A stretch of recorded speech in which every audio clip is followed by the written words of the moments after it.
A very good morning and a hearty welcome to the second day of virtual international conference on implementation of NEP 2020 in higher education opportunities and challenges. Today we have the fourth keynote session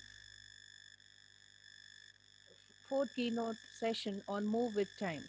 It is my privilege and honor this morning to welcome Y. Narsimlu, Director, HRDC University of Hyderabad, who through his dynamic leadership has created and maintained academic excellence. Welcome, sir. A special note of welcome to the vibrant, techno savvy, visionary leader, Reverend Dr. Augustine George, Principal, Cristo Jayanti College, who has been instrumental in propelling the college in right direction. We welcome you, Father. I wholeheartedly welcome Dr. Aloysius Edward, Dean, Commerce and Management and IQSC Coordinator, who is always keen to pursue new techniques to promote and sustain excellence in education. We welcome you, sir. I also extend a heartfelt welcome to resource persons, deans, HODs, faculties, IQSC members of KJC, and delegates from across the country who have joined us virtually this morning. The National Education Policy NEP 2020 is aimed at transforming India's education system into a modern, progressive, and equitable one. The new policy focuses on improving poor literacy and numeracy outcomes associated with primary schools, reducing dropout levels in middle and secondary schools, and introducing the multidisciplinary approach in higher education system. Besides, the policy also lays emphasis on early childhood education, restructuring curriculum and pedagogy, reforming the examination process, and investing the teaching training. Although the NEP 2020 aims to bring holistic change in the education system of India, there are substantial challenges, both quantitative and qualitative, in implementing the reforms. To enlighten us on implementation of NEP 2020 in higher education opportunities and challenges, we have an eminent resource person with us today, Dr. Narsimlu, to talk on Move with Times. Sir has completed his MSc, MPhil, and PhD in applied mathematics, followed by MS in software systems in 1995. He has an outstanding professional caliber and has been actively engaged in teaching, research, and academic administration of high quality. Sir has 31 years of experience in teaching and administration. Professor Narsimlu has succeeded in shaping his identity as a teacher and researcher and also an academic administrator, and his motto is teach, lead, and inspire. Sir is both teacher and teacher trainer. Professor Narsimlu has taught different subjects in mathematics for BTech, MTech, MSc students and trained teachers in teaching methodologies. Professor Narsimlu exhibits a strong sense of social responsibility and takes on an assignment as a challenge.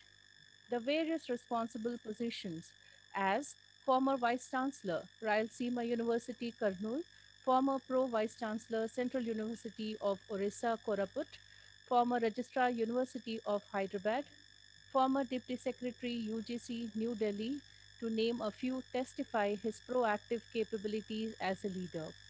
Without further delay, I request Dr. Y. Narsimlu to take over the session. Thank you. Thank you very much, Dr. Rao. Thank you. And even I could have not said something about me like this. Very nicely said, and thanks for your warm words. Thank you. And let me thank Father.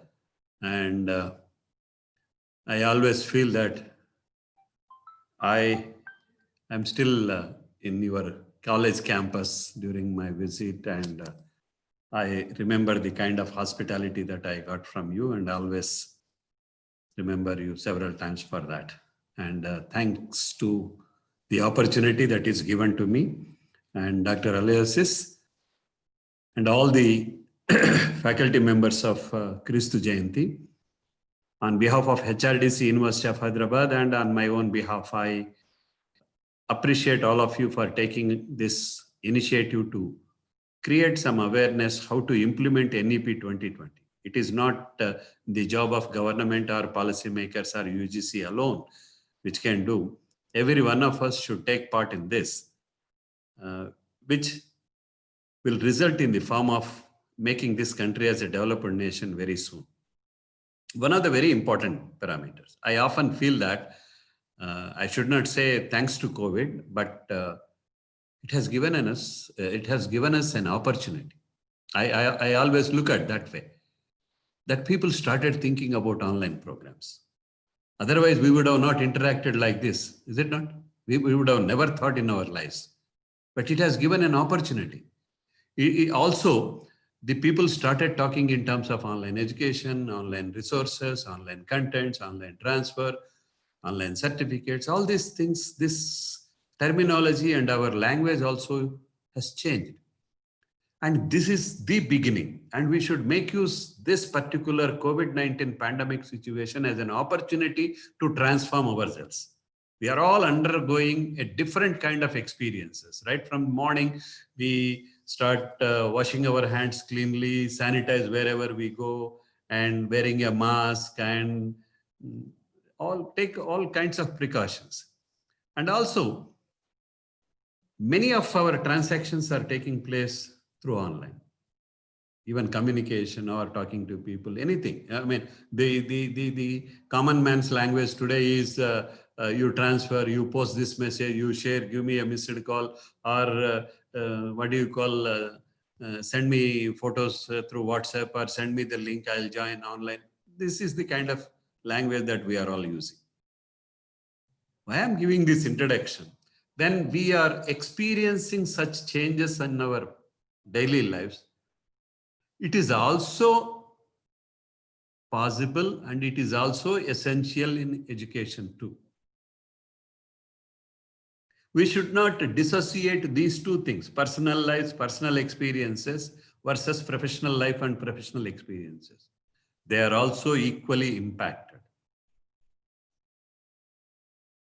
Accordingly, we have to change our attitude and bring the necessary changes to make this country as a developed one, or to improve the quality of life, to improve the quality of learning. I was reading a very nice report. I felt very happy when I was reading that report 2 weeks back. It has come in all newspapers. I do not know how many of you have read that. The employment from universities, the employment opportunities and the students from universities in the sense even colleges, higher education sector, is growing in India. And we are ranked number 15 in the world, which was number 23 4 years or 5 years back. Today we are number 15. That means the training that we are providing, the kind of research activities, the kind of teaching activities that we are undertaking in our colleges and universities, making our students employable, has gone up.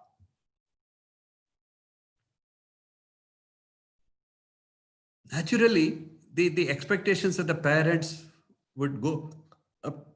Expectations of the students will also go up. Thereby, we should keep that expectation meet. Thereby, we should also come up from 15 to single digit in next 5 years, 8 or 9 at the max 10th place. And this is all possible when we bring some kind of flexibility in our programs. Underline the word. I will start with this word, flexibility in our academic programs. Madam Rao was mentioning about multidisciplinary. When I was in UGC, somewhere in 90s, we were talking about interdisciplinary. Then we started talking about multidisciplinary. Now it is time for us to speak transdisciplinary. Forget about even multidisciplinary. Transdisciplinary. A boy who is pursuing arts and humanities can also think of doing some courses in physics, sciences, vice versa. It is possible. I'll tell you how these things can happen. So we have to build that kind of a flexibility. And today's children who are in colleges and universities, they're all born in 21st century. Mostly undergraduate children would be necessary, would have born only after the 21st century. Few students in postgraduate programs towards the end. But I call them as 21st century children. They are having a kind of a consumer mindset. They want everything ready-made. They want everything flexible, seamless. If it is not good, they just throw away and get to some other alternate. They don't have the kind of what do you call exit options as we used to have. No, no, no, this is the only college. Let me get adjust to this. This is the only course that I should do. Or if I do this course, I'll get this kind of a job. They don't think in these lines. Because today's job market is also highly fluid. Highly fluid. Look at many people lose their jobs. Lose their jobs because of COVID. Many people got jobs because of COVID. Amazon hired 50,000 people in the last 6 months because the online business has gone up multifold and they have hired 50,000 people. So COVID has created opportunity, even self-employed people started preparing sanitizers, soap washes, masks. Some people even, PPE kits. All these things, several, I'm just quoting one or two. Several opportunities have come. And this is going to continue for some more time. Don't think that the kind of practices that we are having is only temporary during the lockdown period we are in. But definitely I can say the online education, online learning, online transactions will continue in future also. And there will be many more changes and many more flexibilities will come in this process, but the process will continue. So what kind of changes are likely to happen? I will speak with some of my experiences and I read a couple of reports very recently. That's the reason why somebody, Dr. Aliasis was asking me that, can you talk about research? I said research can be, I can discuss about research for 15-20 minutes nicely, but that's not my desire. I thought I should create some kind of motivation for all of you to think that how we should transform. Even our education model should get transformed. And already new education policy has given a direction that there will be only 3 types of institutions by 2030. Type 1, research university; type 2, teaching and research; and type 3, only autonomous colleges. Autonomous colleges with a status of conferring degrees. So when that kind of a responsibility is going to be there on you, you should be doubly careful whether you get a student or not. Whether a student will join in your college while you are going to give them a degree. Whether the market will accept those degrees or not. So when that is the kind of a situation we are likely to encounter by 2030, don't say, sir, tab dekh lenge sir karke. There will not be anything for you to see that. Everything will come and sweep. And if you are already in place, you will move with that. Otherwise, you will be lost somewhere else. So I don't want to comment on that at this time. Maybe I will share some of those thoughts further during my presentation. Is it all right? That is the introduction just I want to give you. Is it all right with my language? Yes, sir. Yes, sir. Huh? Yeah. Okay. Thank you. Thank you. I'll just share my screen and I hope people will appreciate this. Is it visible, my screen? Yes, sir. Yes, sir. Visible.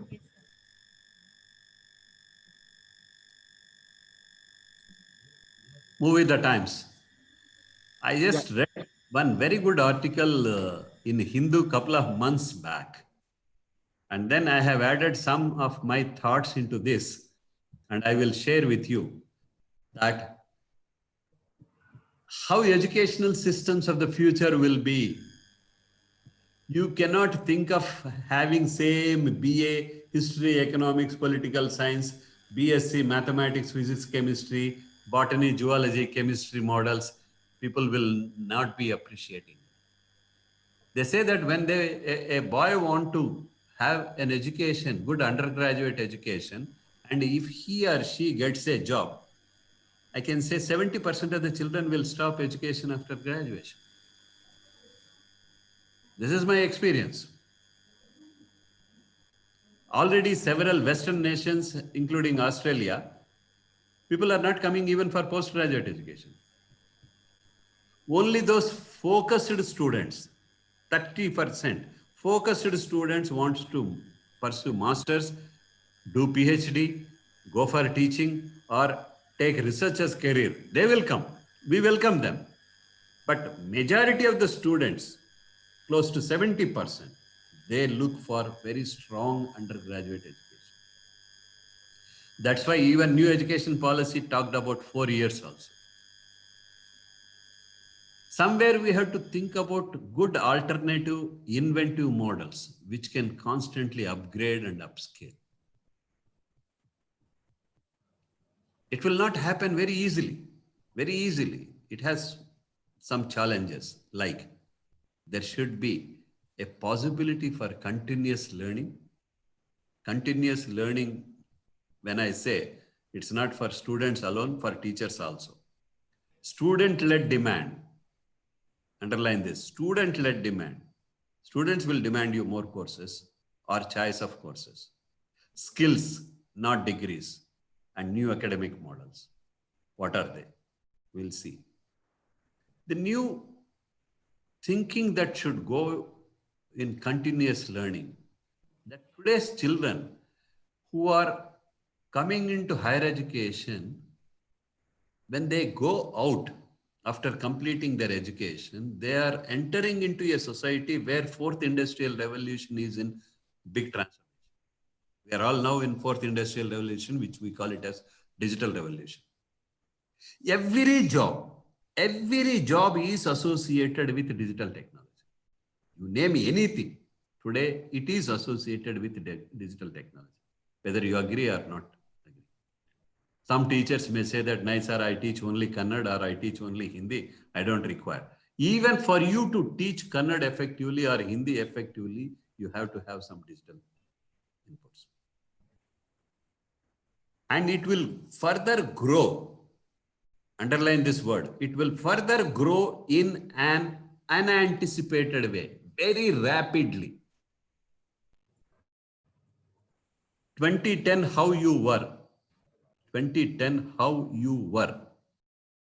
How you are in 2020. 10 years back, we never thought we would discuss or we would interact like this. We have never seen WhatsApp and we were so active and we are sharing the information at at any point of time or very easily. Cost effective. 2030, it would be a different situation. Somebody like me will ask you the same question. Youngsters, you please remember, 2030, how you are going to be. What kind of the scenario will be there in educational systems? People need to continuously learn and update their skills in order to stay relevant. Underline the word relevant. In order to stay relevant, even teachers should update their skills. The moment we talk about skills, several teachers think that it is another subject. Please, it is not another subject. It is your domain knowledge remains same. English teacher will be teaching English only. Physics teacher will be teaching physics only. Commerce teacher will be teaching commerce only. On top of your domain knowledge, you should have some skills. How effectively you can communicate, how effectively you can communicate, conduct the experiments in the lab. The effective communication needs digital inputs. You have to learn these things on a continuous basis. Even for student, don't say that be a student, be a 3 years, thereby he or she should complete in 3 years. Why not we create a gap year concept? Let him discontinue at the end of second year. Let him come back after 2 years. Then again, he will continue fifth and sixth semester. Nothing wrong in it. What is wrong in it? If they are going for a genuine reason, as long as the reason for them to go out is acceptable, we can allow the student. So we have to create some new culture, new models. Finally, we look at the student should learn something, not the question of marks, whether he got 90%, 80%. They don't matter at all. First thing that you autonomous colleges or the teacher should think of that, can we create a gap year concept, which NEP also said. In future, I am looking forward, maybe by 2024, that there will be admissions twice a year. Maybe, I'm not saying surely, please. It's my guess. Admissions twice a year. So we say odd semester, even semester. So some students who have discontinued, they will come and join wherever they have left. And we have students who are coming from rural background, still some first generation students. They have to do some part-time jobs and support themselves for their education. Children from agriculture families, during rainy season, harvesting season, they will not be in a position to attend classes. Some sports personnel. Okay. Let them go out. Look at that, the boy from your Bangalore, Padikal, who played IPL. If he is not able to attend classes one semester during that session, fine, let him come next semester. So can we build those kind of models? It is time. It is time that we should think. And don't say again and again the fixed models of mathematics, physics, chemistry, history, economics, political science. There should be only one major subject concept. BA history, that's it, BA history. Because that child wants to do MA history, do research in history. The rest all sundry courses. So you will have 10 core courses of history. Generally undergraduate program, 6 semesters. Taking average five courses per semester, 6 into 5, 30 courses he or she will be completing in a BA program. So you will say that history student must do 10 to 12 core courses. Fantastic. Another 4 or 6, ancillary courses, that he should know something about economics, he should know something about political science, he should know something about English language. Fine, another half a dozen. So 12 plus 6, 18. Another 12 courses, let there be a choice for the student. Complete choice. Don't say that as an extra course, add-on course. This is no credit course. People say 0 credit course. 9. Every course should be 3 credit or 4 credit, whatever model you have. Every course. Let there be a sufficient time for them to acquire skills in communication, in technology, in cognitive skills, entrepreneurship, analytical skills, even some good health. Now look at yoga, look at some music therapy, and they're all available online. You need not invest. You need not invest by hiring people. But you have to provide or create an opportunity for the students to do those courses online. If you want, you can vet those programs. Suppose student will come and say very fancily, sir, I will go to NPTEL website and I will do my music course.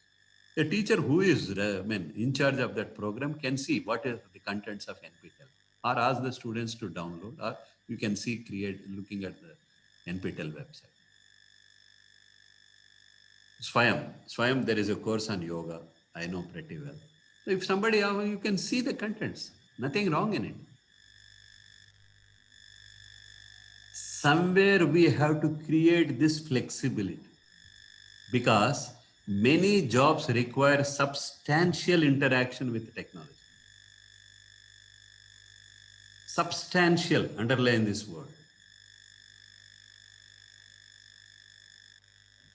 Thereby, it is our job to imbibe digital, cognitive, and communication skills. Still, people are talking about that we have courses, sir. We are also offering, sir. We have tied up, sir.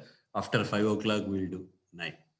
After 5 o'clock, after 6 o'clock courses, people think that it is not for them.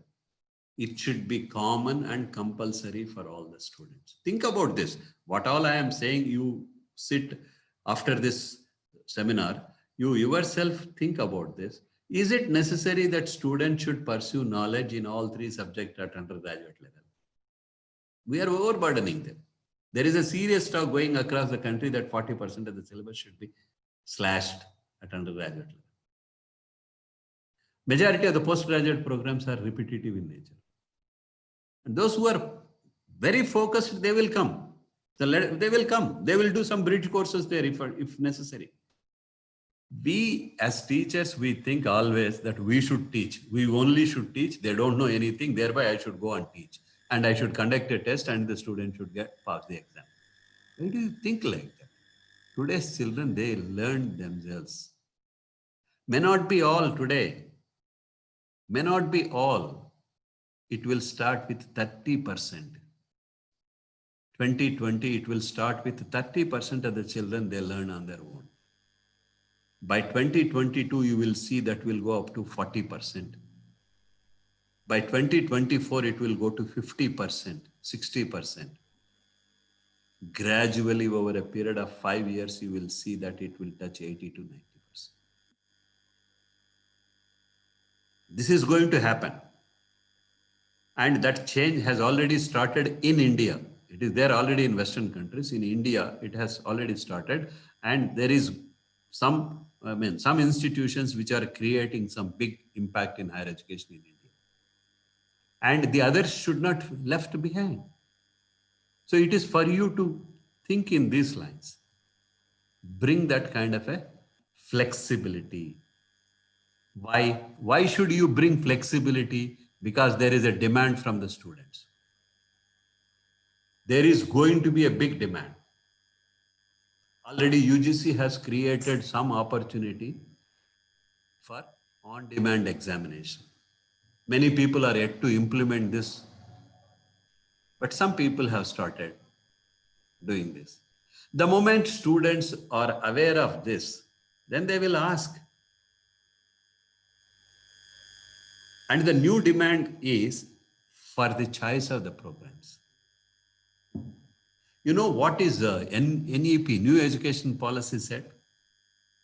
Say, for example, Christ Jayanti College. I know that you have close to 5,000 students and you have close to 20 to 25 undergraduate programs. Assume that. And you are offering 20 into 5, around 100 courses, 100 courses per semester in the entire college, or even 150. I'll assume 150 courses that you are offering over a period of 3 years. Now you list out, you put it on your website that these are the courses. A student who wants to register for BA Economics, yeah, let the student register. You say that these are the compulsory courses, these are optionals, these are the choice for the student. Choice for the student. Don't use the word electives. Choice for the student. And you put the numbers that 12 plus 6 plus 12 or whatever number. I'm not, that's only a small example or small model that I have given. You give the option to the students. That's what they have written. Let the program be flexible. That is where you can bring in transdisciplinary culture also into undergraduate education. I'm very optimistic and I want that this country should have a very strong undergraduate programs. Unfortunately, even though Britishers left, we still talk about higher education means only university education. It's not. Higher education means it starts from undergraduate education. By 2030, we are going to have 60 to 65% of youth in this country. When all of them want reasonably good jobs and some opportunity for them to work or to sustain on their own, we have to bring some new models. new models. And we should not expect everything from the top, from UGC, from MHRD. And you start. I'm sure very soon there will not be these words in India, that BA, BCom, BSc, AGBSc. There will be, or MA, MSc, MCom. I don't. I want that only undergraduate, say PS or UG, PG, MS, that's it. You write MS history, MS economics, MS commerce, fine. People will again, unless they clear a test, you will not give PG admission directly, even if I get 90% in BA. Even if I get 95 in MA, you will not give a PhD seat directly. Again, I have to take a test. So when there is a screening or testing assessment at every entry level, why should we give so much of importance for mere examinations and choices? Let there be sufficient skills incorporated. That is what? As digital natives, technology has integrated into most phases of their lives. Most phases of their lives. Even today, we can see a 5-year-old child or 6-year-old child is also playing with mobile. Many parents are giving mobiles to their children, I know. And it is true. It is fact, rather. I will say it is fact. When that is the case, education is also no exception. Education should also have sufficient technology integrated. Because students are increasingly embracing a consumer's mindset. They opt only flexible, seamless, bespoke. Bespoke means ready-made educational experiences. Today, if they are interested in doing this particular fashion design course, they do that. And after 2-3 years, if they find that it is not interesting or there is another model that it is coming in entertainment industry, they will do a course in entertainment industry, talking about good audio, good video material, or something which is very attractive with respect to tourism. They may read history. They will come back and read history. They have totally different exit plans. Unlike we as teachers, we had restrictive mindset. Now let us open that kind of, or let us open the doors for that kind of opportunities for the students. I'm not saying that when you are going to have a course, appoint one faculty, one professor, 2 associate professors, 4, all that models will not work. For some courses, you can even take people on hiring basis. Use them for those 2-3 years. That's it. Or you go to online. You go to online. Now it has become essential for all of us. Essential.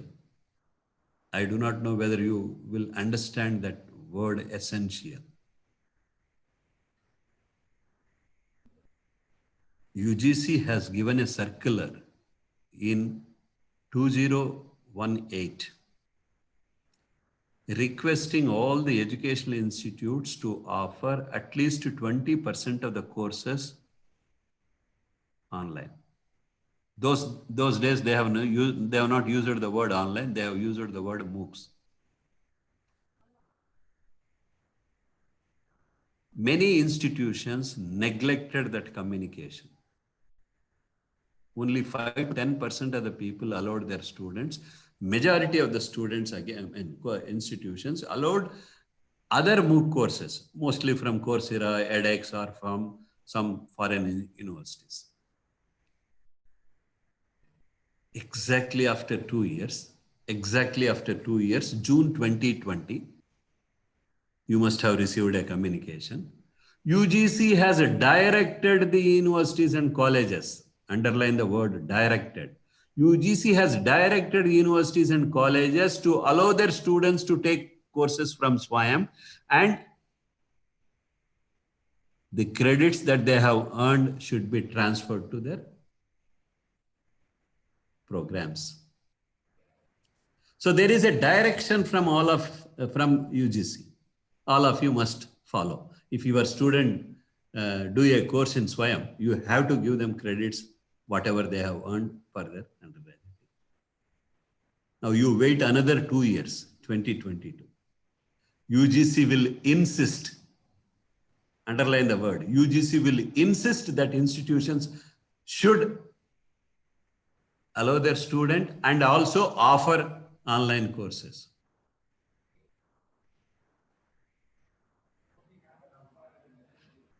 See the transformation. So why do you wait till that time? You start from today. You start from tomorrow. Let the student be given that kind of an option. Then the student will be in your institute. UGC has already, UGC and MOE, Ministry of Education, they have already identified 235 institutions in India. I think you must be there in that list also. You means Christu Jayanti College. Those who are NAC accredited A and above and NIRF top 100 institutions will be asked to offer online courses from 21 academic year onwards. On 60-40 basis, 60% offline classes, what do you call face-to-face, and 40% blended mode. So fine, it will start with 60-40 and it will go 50-50, it will then go to 30-70, and one day it may become, or parallelly there will be 100% online system. Why I am saying all these things, if you don't do from your institute, your student will go to that place. They are also seriously thinking to establish a virtual university in 2021. Like how we have IGNOU today, IGNOU, Indira Gandhi National Open University for distance education programs. Now they are also asked to offer online courses by UGC. January 2020, they have given permission. You can go and see the website of UGC for that communication. They are planning to establish a virtual university. If there is going to be a virtual university, I am expecting minimum 20 to 25 lakh students will be registered there. All your students will be there.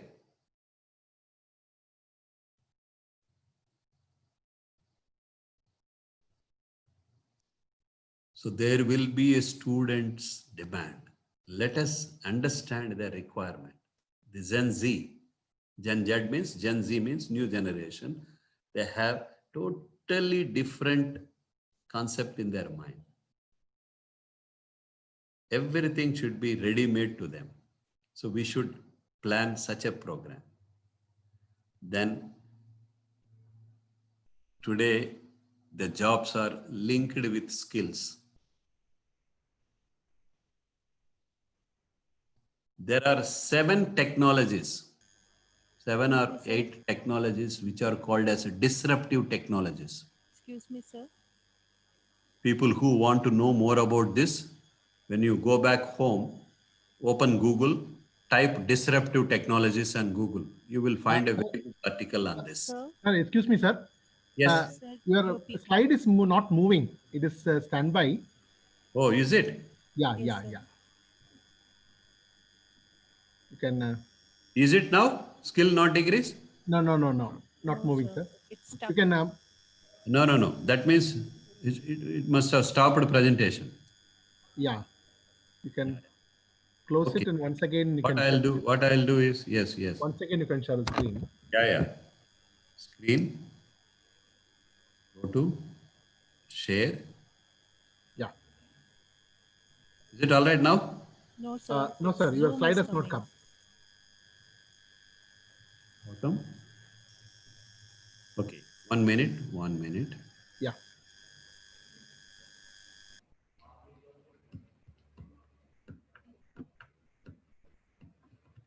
Share screen. Share screen, sir. Open the PPT, and then you can share the screen. Yes, sir. Let's come. Sir, you can press the slide down, no? You can Yeah. Yeah, yes, sir. Perfect. Now, yeah, just click, sir. Yes, perfect, sir. Yes, sir. So the worth of degrees being questioned now more than ever before. With technology disrupting the way we learn and transitioning the way we apply. Underline another word, transitioning. Whatever that you have learned, are you in a position to apply it or not? There's this 7 disruptive technologies will talk about the future. So we have to create human resources towards these jobs. It is not that you go on do whatever you are already doing. It makes no sense. When I said that we have gone up from 23 to 15th place in providing employment, we should go further up towards the small numbers, 8 or 9 position. Because by 2030, we are going to have 65% of youth in this country. That's what I repeat again and again. So we have to think about skills in a big way. If I were to be the person who can take a call, I will say 50% domain knowledge and 50% skills. That's it. Many companies still scout for degrees, but there is a dynamic shift among some corporates to develop new ways of gauging employability. I'll give 2 examples. I'll give 2 important examples which should trigger your minds. Look at the way that Amazon.com takes people when they want to hire people. Initially, when they came to India, Amazon.in, they started taking only +2 students. The notification used to be no graduates need apply, full stop, only +2 students, comma, with good communication skills. They have had several +2 students. They said that they are fresh, talented, and not spoiled children, not distracted. They have trained them. They put people on training for 3 months into accounts, into transportation, into logistics, into marketing, into inventory, several things that they have trained people and they are working with them. Now, during the lockdown period also, they said any graduate, they have hired 50,000 people. They don't want highly qualified people also for these jobs. Realizing that there is potential and talent at the age of 17, 18, HCL Technologies, I think all of you know this, I need not. April 2019, 2019, they have come up with an ad, +2 students with 90% above marks of any board, state board or CBSE, ICSE, any board may apply for a job. They have taken for entry level jobs with a condition that the student should be with them for 3 to 4 years so that they will provide them higher education because they have their own university, Shivanadar University, Greater Noida, Delhi, and they have a couple of engineering colleges in Tamil Nadu. Now they are setting up a campus in Chennai, I believe. So they have created an opportunity for all those people to pursue higher education during the weekends. So they were employed. Some people, they can support their families. Some people, they can support their own education. And they were also getting an opportunity to acquire higher education. Look at the kind of change that it is taking place, a dynamic shift in corporates. Many people are taking undergraduate students. I know pretty well that many students in Kristu Jayanti must be getting placements at the end of their 3-year undergraduate program. So now strengthen as much as you can the undergraduate program, our children will get placements. And this depends on skills. Today, if you look at the latest trend, I am seeing, you can see the wanted columns. Even at this age, I don't miss looking at the opportunities column in Hindu on Wednesday or the ascent page in Times of India. Many jobs are saying that we are hiring data analysts. They are not asking qualification. Even a BA guy can go and join, provided if you have that competence. Days are gone, they are talking about only BTechs or only MCAs. They are even hiring other graduate students. If only you have that knowledge. And analytics has become a buzzword. Everybody is talking about this. Many training institutions, many training programs, we are also talking about this. How people are responding, what is the common feature, what is the commonality among these people, where they stand. So this analytics has become a routine thing now. So for which you don't require master's degree or PhD in computer science. So this IT has become a common subject. We have to tell the importance of these things. You may say the urban children are all aware of this. Even they know you talk about these things in the classroom. Nothing wrong in it. And there should be a built-in mechanism to offer skill-based programs in a big way.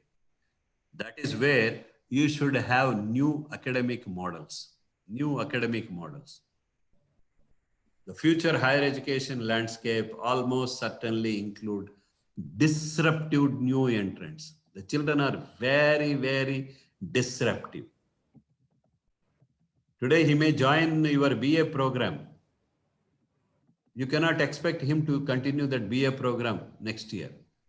If he or she is not happy, they don't mind even losing 1 year, they may shift to the other courses. Already many people are leaving pure IT jobs for coding and all these things. They are going IT enabled services. Because in service sector, India has large potential to have n number of jobs. Look at the way the new culture that it is coming up is people are working from home. So several new products are on sale, several new kinds of services. Everything at doorstep.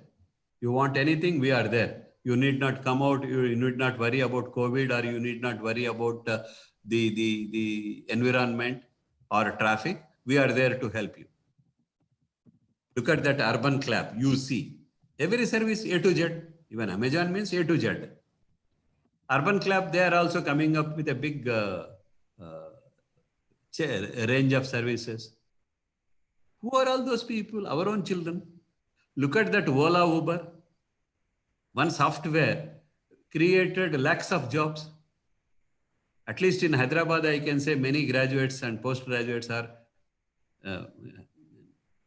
working as cab drivers. I mean, they have their own cabs and they are working with them. They say that they are very happy, independent. Whenever they want to go, they can go, and they are earning around ranging from 30,000 to 60,000 a month. But we don't talk about these things in the classroom.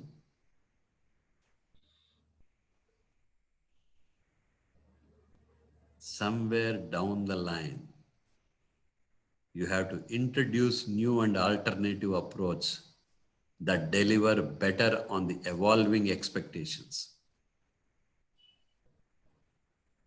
If you ask me answers, I don't have ready-made answers, but at the end, I will show you a slide. But there are n number of opportunities, and they vary from place to place. Thereby, educational institutions must reassess their roles and position themselves for the future. Every educational institute should have an accreditation. You know, UGC has written a letter because there are other participants I'm telling them. By 31st December 2022, all the educational institutions must get NAC accreditation 2.5 and above. They have already given that kind of a communication in 2013, asking institutions to get accreditation in 2016. People have not, because ours is a democratic country, people are lethargic, they have their own methods. They don't take things seriously. By 2022, if you are not going to be there, you will see the repercussions from 24 onwards. Many educational institutions will be asked to close down, or they will be asked to merge with the neighboring institutions. NEP also said this. They said nicely by 2030, those unviable institutions, that's the word they have used. Unviable means it is not the numbers alone, but also about the accreditation, but also about the recognition they have. They must have NIRF ranking, they must have NAC accreditation. These are all essential.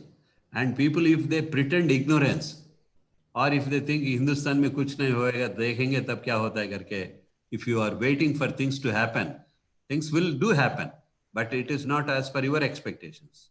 They will sweep you out. Already they are doing it. My dear friends, they are already doing it. They stopped grants.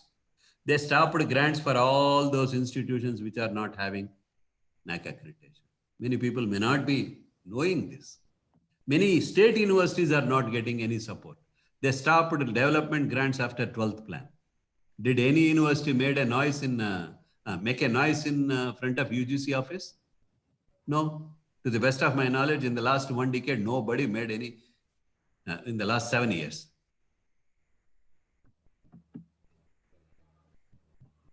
Niti Aayog said very categorically, unless the institutions are assessed and their status is maintained, they should not be given any support. That's why they are funding through RUSA. You know what are the conditions for RUSA. Others who are not going to meet those conditions, they will never get. Even they stopped funding for major research projects and minor research projects. Now they have reshaped and they are trying to come up with a higher level. And people, when they apply from other institutions, your application will be there. But at the end of the day, it will not be considered. Maybe 1 or 2 exceptions may be taking place now, but at least after 2022, it is very unlikely and very difficult for you to get any support. Some higher level funding from other institutions, MHRD is insisting that they should have NAC accreditation 3 and above. There are all silent things happening. Silent things happening. So friends, when you go back, have a discussion among your institution. If you are not NAC accredited, get NAC accreditation. If you are less than 3, try to go up in the ladder. If you are not NIRF ranked institution, see that you are ranked by NIRF. Not necessarily 100, but somewhere down the line. Over a period of time, you can. So you have to reassess yourself and position for future. These are the 4 challenges in front of all the educational institutions. So my suggestions are 4. Number 1, don't wait till 2030. Start from next academic year. Already the culture is set in for online education. Online education is one new model which will help you to bring changes in the new models. You need not have the faculty. The managements or the principals will be under this impression that, oh, I don't have teacher for that subject. I have difficulty with this subject. Fine, I agree with you. But today you have teachers online for those courses. And you need not feel bad for that. Swayam is one platform. If there is not, such courses are not on Swayam, go to other place, sign an MOU with them and take the help from them, or ask your students to register, let them pay to that institute. You can also change the fee structure. These are all the changes. You can charge for course wise. Because when the student wants to pay the fee for the courses which he or she is studying in your college, he will pay. For other courses, he will pay to that institute.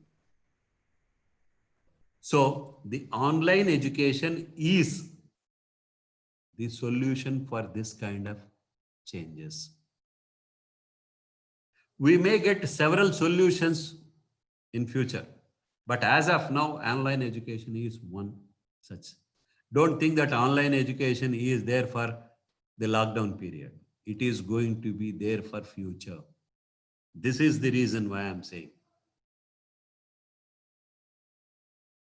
And when you go back, discuss in board of studies meetings that we should include skill courses as regular courses, on par with regular courses, to an extent of 40%.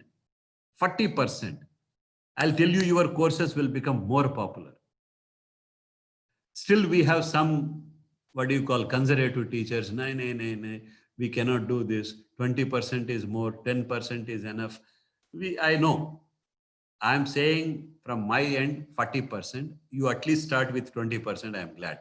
But include them as regular ones. Then the final one, think about new assessment models. New assessment models.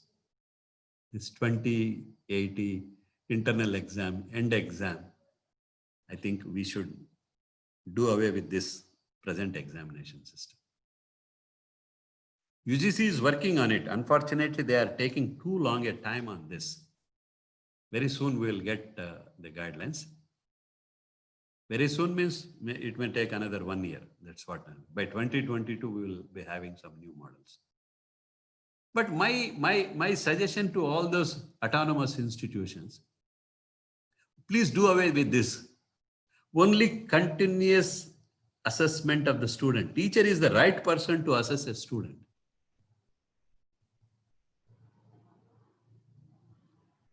We should know how much they have learned at every unit. See, our syllabus is typically 5 units per a course. So unit 1, complete, conduct a test. Unit 2, test. Unit 3, assignment. Unit 4, seminar. Unit 5, a test. 5 into 20, 100. Okay. Why should there be an end exam? I mean, see, this is my opinion. I'm not forcing or rubbing, or I'm trying to convince you. Think about this. Think about this. You may come with some other alternate, but at least we should say goodbye to the existing system. Some people, they are arguing with me, it is a time-tested, proven. Fine, I agree, but it is not relevant today. It is not relevant. Thereby, we should develop some relevant models. So these are the suggestions that I would like to give. Online education, every teacher and the managements or the policy makers or administrators, if at all they are there in this group, please train your teachers. Training is neglected in this country. Train your teachers on online teaching tools. Don't say that 1-day program, 2-day program. Give them 1 week hands-on training experience and give some comfort zone for them. Investing in training programs is worth for future on online education. Every teacher should play a double role from tomorrow onwards. A teacher on campus and online. All the expertise of Christ Jayanti College should not be limited to your students alone. Your expertise should reach far and new corners of the country. A child who is in Northeast, say from Tripura or from Mizoram, should also be in a position to access the contents of Christ Jayanti College. Why a child in Kerala remote area can also or should be in a position to access. It is not their mistake to born in Kerala, or it is not their mistake to born in Mizoram, but they are the children of this country. They also should be given an equal opportunity. You offer courses online freely, please. Freely, for the sake of knowledge. The child will register for a course in Mizoram. Fine, they will take exams there only. But they may not be having good economics teacher as how Christ Jayanti College economics teacher is having. So put the contents there. Let them access. Don't say that, no. If that is the case, everybody will do course freely, then we will not have students. That's only a myth. Your students will be there. You are not conducting any exam. If they want exam, then you charge fee. I'll tell you one example. Why I am spending some time on this. Educational institutions must position themselves. Look at Stanford or top those, for me, those 5, 6 universities are always on top, like Harvard, MIT, Stanford, Oxford. They are all now offering online courses free during this pandemic situation. You may wonder, sir, they may be doing some sundry courses. A course on machine learning, note down this, please. A course on machine learning offered by Stanford. There are 7 million people registered for this course. 7 million, 70 lakh people. If you want to verify, go and verify from their website. It might have even crossed 7 million by now. It's free. That means there are students, there are working people, there are research scholars, there are teachers. Everybody will go and learn there. But if you want to have a certificate from Stanford or a credited course, you have to pay fee, $120 per course, something like around that money. Then there will be a set of assessments. You undergo that, then you will get the certificate. But for the sake of knowledge, you can register. So provide that kind of a facility in your system also. You will also get some recognition by that. And another thing that is likely to happen, may or may not, at the end I would like to say this. NAD, National Academy Depository. I think all of you know this. If you don't know, type this from MHRD, you will come to know all the details about NAD, which is doing this ranking business, NARF business. They are also having all the information about the courses. Down the line 5 years, they will go to the level of every teacher. They will go to the level of every teacher, and the teachers will be given rating by NAD. How they will give rating? They will start taking feedback when you are offering courses online.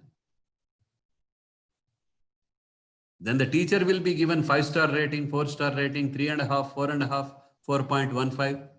Like how we see the ratings when we want to order food on Zomato or Swiggy, or when you want to book a hotel accommodation. Are we not seeing those, what do you call, feedbacks, rating that they have?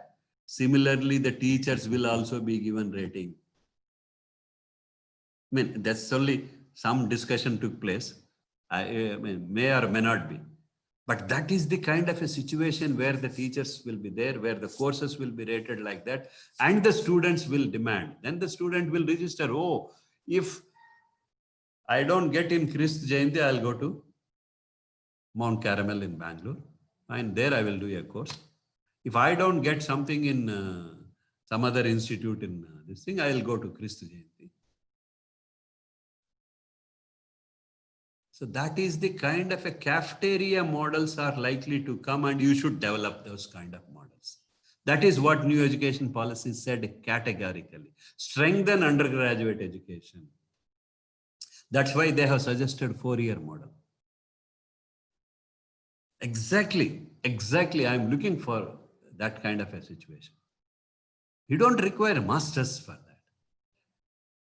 that. A very good student, a bright student in 4 years, he or she can be allowed to do PhD directly.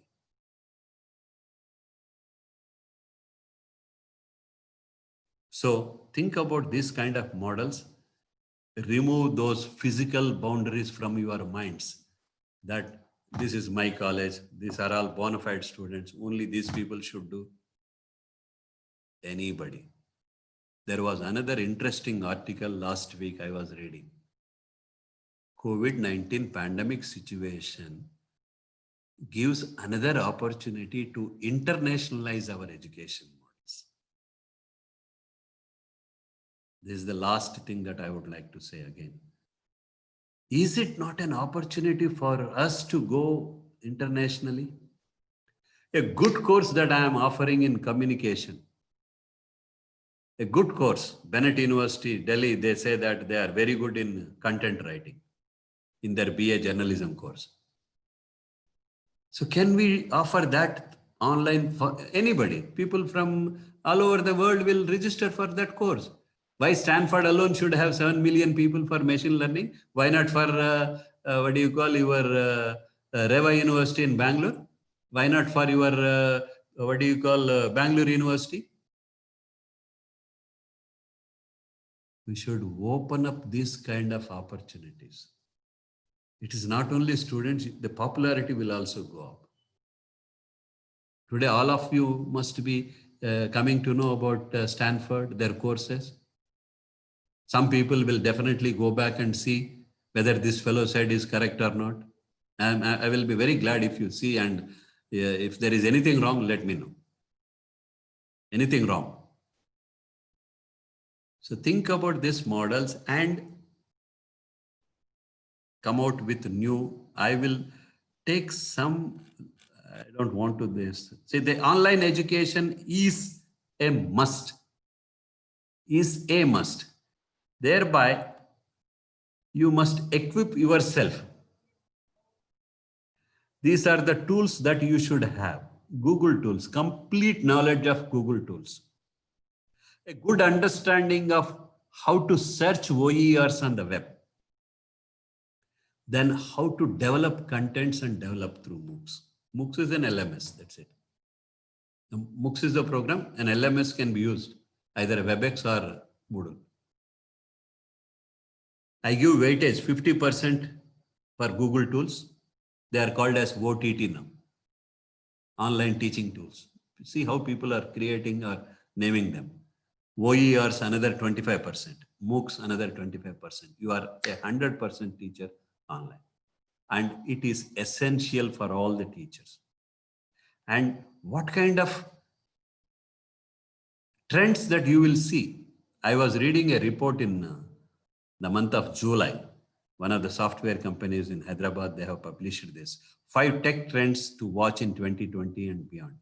These are only from their side. There are many such, but these are just 5. In experience is everybody wants to have an experience. You can turn even passive audiences into active audience when you are going to create experience for every individual. And not only in business, even in education, every individual, if a student wants to know about good, what do you call it, theater arts, you should create an opportunity for him to do a course in theater arts. He may not be an actor tomorrow, but he will have a pleasure that he has learned something. So can we create that experience for every individual? Artificial intelligence and me. Reimagine any relation between humans and artificial intelligence is going to be a big, big success in future. My God, we cannot imagine some of those things that are happening in deep learning, especially a specialization in artificial intelligence. Some of the algorithms are thinking 6 times faster than a human brain. They're still working, but conceptually they are all working. And we are already seeing some of the electronic gadgets that are coming with artificial intelligence. We may not be knowing that it is working with AI, but it is happening. It is happening. The dilemma of smart things. Smart things, yesterday there was a nice article on 5G. 5G, by 2026, there will be 350 crore people throughout the world will be using, and around 30% of Indians will be using 5G by that time. If we have 5G connectivity, I can see all of you what you are doing from your place.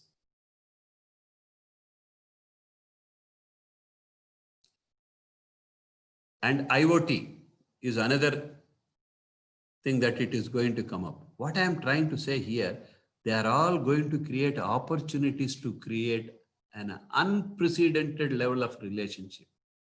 You and I will not have this kind of difficulty in talking. It will become further easy. That's what by 2030, what is going to happen means these things will become very simple. How you compare yourself, how you were in 2010, how you are 2020, 2030, you will see yourself where you will be.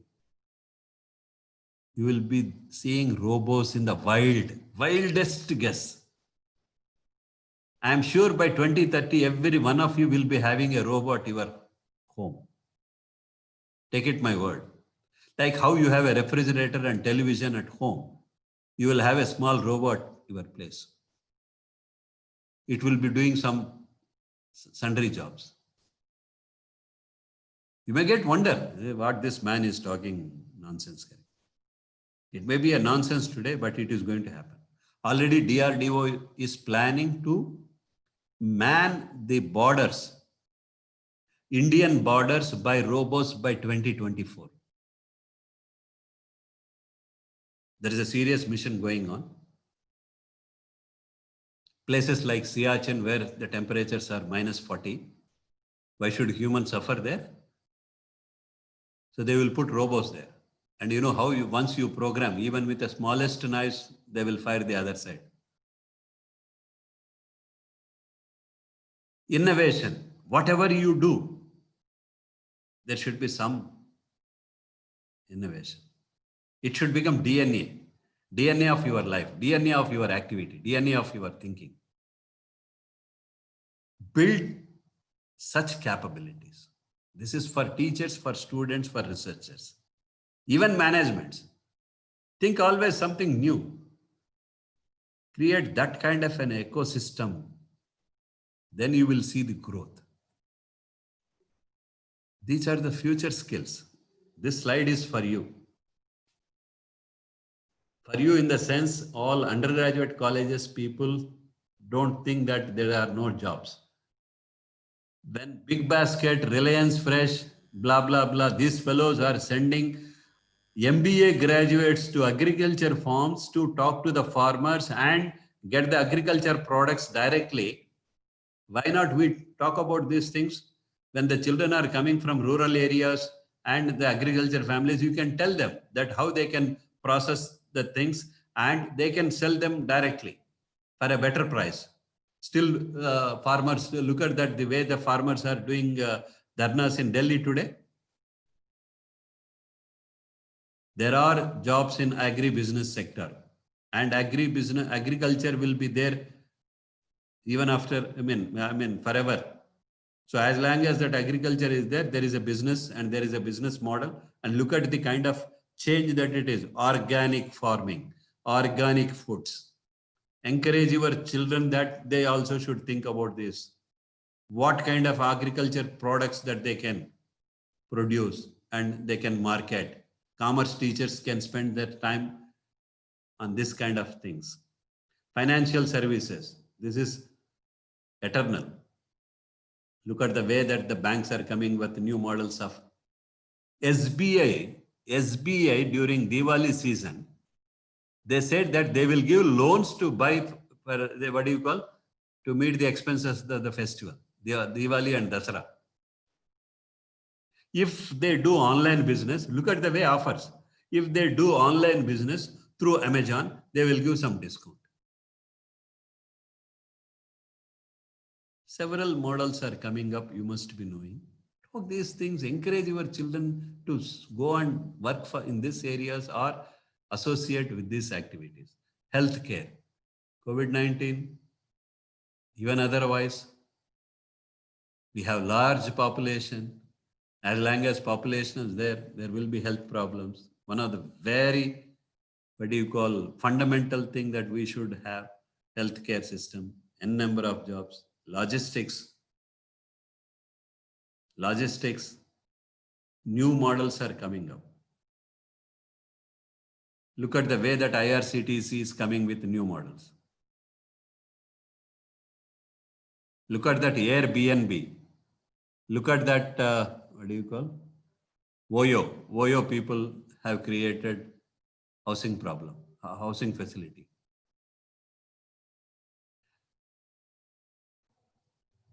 But we don't talk about these things.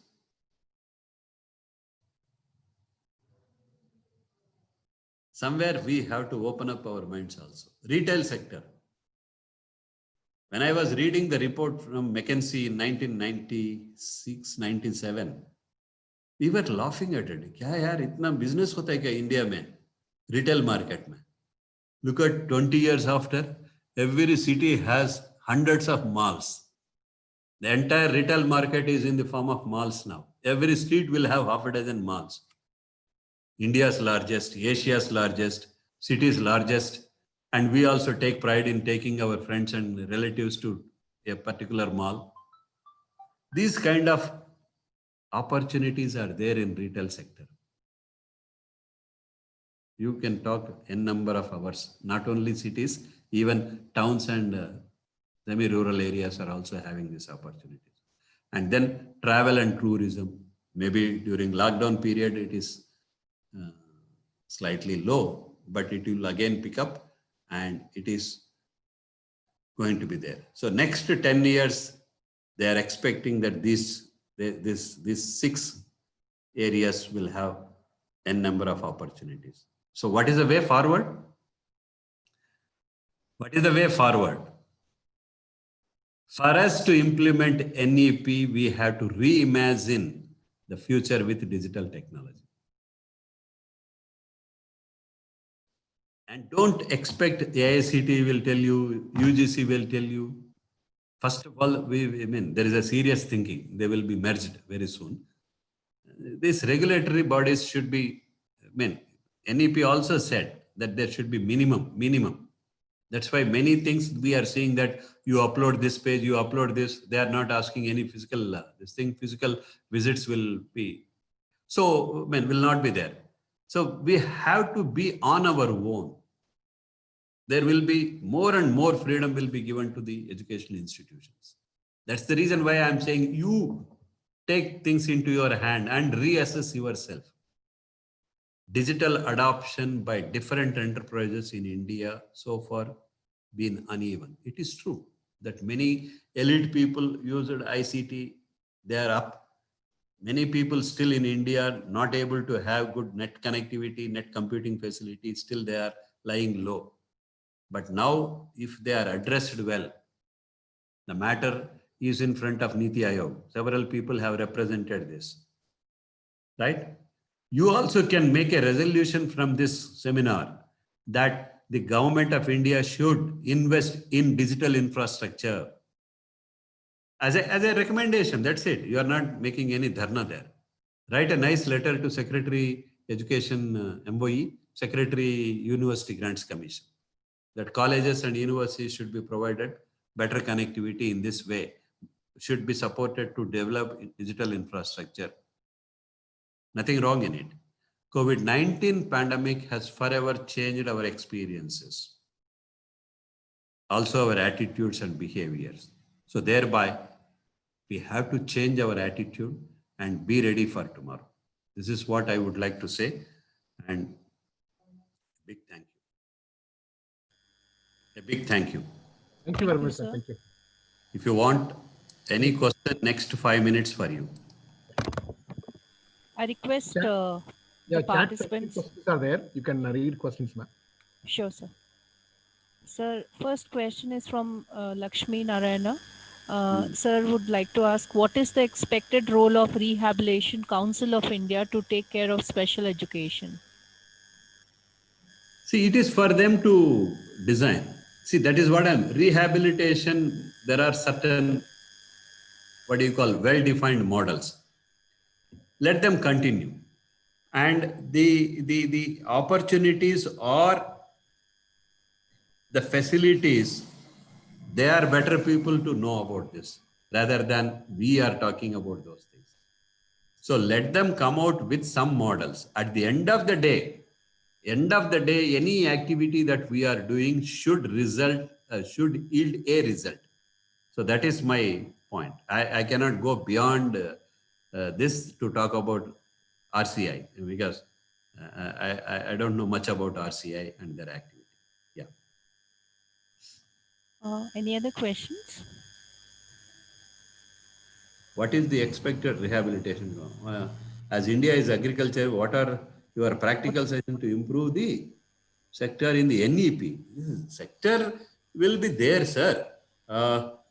Some Madhumati. Madhumati. Madhumati. Madam, what I want to say is you guide your students. See, that is what I am saying is when there is a course on entrepreneurship. So in entrepreneurship course, you can talk about that these are the potential areas. These are the business models that are associated. So these are the ways to grow agriculture, either organic farming. Now we are talking about lot of vegetable market, floriculture. So these are the models that are available. These are the agencies which are concerned with this. This is how you can take the help. So these things can be suggested. NEP will not say anything against this. And digital technology, now the horticulture associate, there is an office, horticulture, Mysore, there is an office, I think, for horticulture. They are available online. They give suggestions. They give, even they come and give some counseling for your institutions, for your students. So digital technology is not the way. People are there already. You only have to take the help of this technology to get in touch with them and get the advice from them. They are already there, especially in one or two areas I know. So you start your program first. So program A, who are all the commerce people, FICCI people are also there to come and give lectures on this, come and give advice on this. Horticulture foundation or horticulture division is there. You have sericulture in Mysore. Sericulture people will come and give advice. You have spoken tutorials, IIT Bombay. They talk about some programs. So there are people who will come and take. You only have to connect them. You only have to contact them and correspond with them. They will come and help your students. Yes. Sir, there is another question. In the view of change due to NEP 2020, the rural students and students with disabilities will be the most effective groups in terms of accessibility, inclusion, cost, etc. Connectivity, support devices like computers, mobiles to all, particularly the poor one, will be a challenge for the students and parents. NEP 2020 is encouraging and moving towards private education. If so, the motto of service education for all quality education targets an indicator as indicated in SDGs do Yeah, fare yes. several challenges. Any measures to overcome such issues? Yeah. See, this particular problem is addressed to Niti Aayog already. It's a good question, I must appreciate. But several people have given suggestions in writing that there should be a provision to provide necessary electronic gadgets freely for all these people. And they have agreed. But there was a supplementary question from them. If it is free, everybody will stand in the line, including haves will come and stand in the line. So now they are preparing guidelines how to reach or how to identify these people. So probably by next year, we will have some, what do you call, support from Ministry of Education towards this. Yeah, this matter is in discussion. It's a good question. They are addressing this problem. In fact, one suggestion we means some senior academicians give.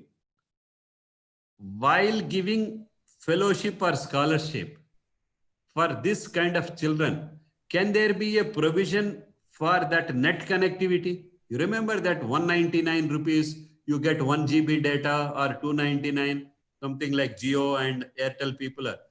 They are asking that, can we provide this financial support directly to them? They are also talking about this. They are also talking about this net connectivity issue also. These are the two things that are there in front of Niti Aayog. Soon, I think they will take a call on this. Yeah, it is a must. Otherwise, they will be left out behind. They will be left out. Yeah. Okay, ma'am. Yeah, you can close it.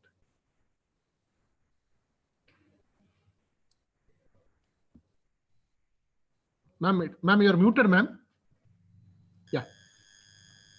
Gratitude is the fairest blossom which springs from the soul. Henry Breacher.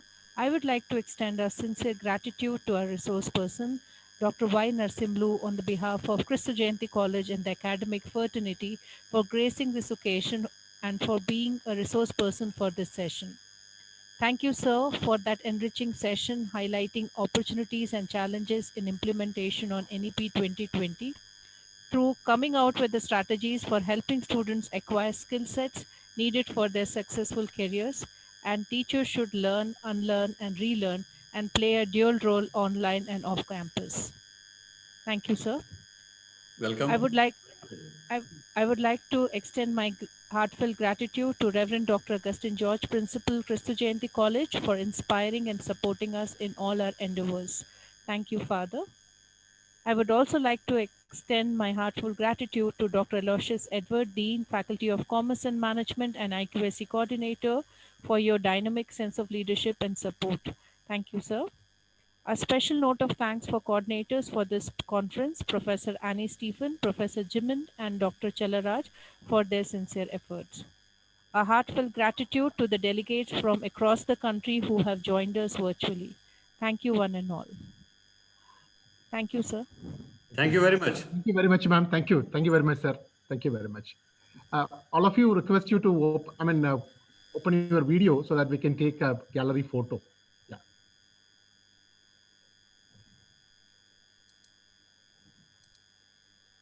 Ma'am, you can click.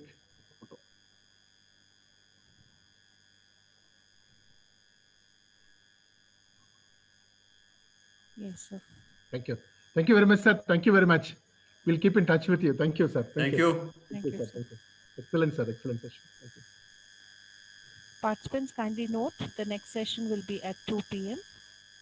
Kindly log in at 1:50. You can log in. All of you can log in at 1:50 p.m. Thank you. Thank you very much.